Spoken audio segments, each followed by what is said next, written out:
Dito na nga, maglilinis na tayo ng motor. Kasi tapos na tayo maglaba kanina. Ngayon, motor naman. Okay, let's go!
Linis! Linis tayo.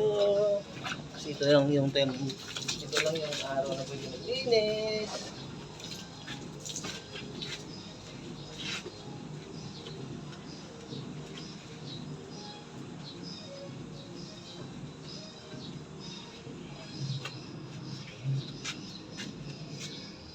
Linis tayo.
Linis time.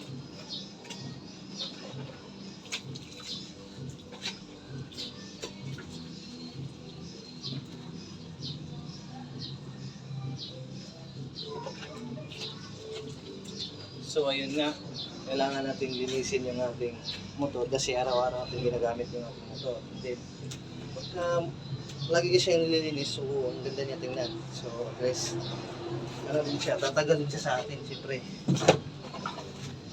Nililinis natin siya lagi.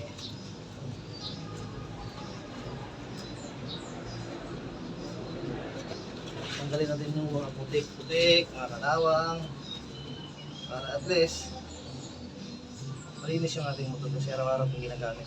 Then, check na rin natin yung mga gulong kasi sa oras na gagamitin natin, ready na yung ating sasakyan. Yun yung kailangan natin gawin. Check natin yung gulong. Yung preno, check natin syempre. Kasi bukas gagamitin na rin to. Bago tayo babiyahe, keep safe tayo. Bago tayo babiyahe, check natin yung gulong, preno, yung gas, kung meron tayong gas. Baka kasi magulat tayo, bigla na lang tayong titirik sa daan, wala pala tayong gas. So, ganun. Make sure natin na bago tayo maarangkada sa biyahe na, lalo't pag malayuan yung biyahe, kondisyon yung ating motor, naka-change oil. Siyempre, unang-una yun, naka-change yung oil ng motor natin. Yung preno, bago yung gulong. Siyempre, yung preno din, kung kinakailangan baguhan na. Lalo't kung malayo ang biyahe, kasi yun lang yung nagbibigay safety sa atin sa daan. Tsaka, iwas rin tayo sa daan yung tanggalin natin yung pagiging mainit yung ulo lagi sa daan kasi yun yung nagpo-push na magkakaroon tayo ng pag hindi kasi kalmado yung utak mo pangit yun magdadrive. Huwag ka nang mag-drive kung yung utak mo ay mainitin lagi. Huwag ka nang mag-drive kasi ipopos din sa iyo ng accident is away sa daan yun yun.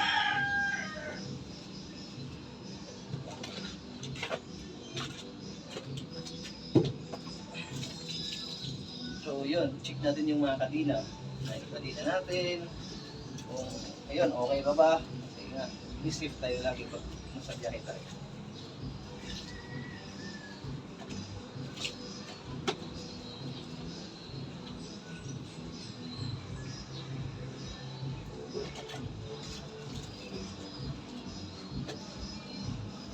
Ayun, thank you so much sa inyo lahat dyan.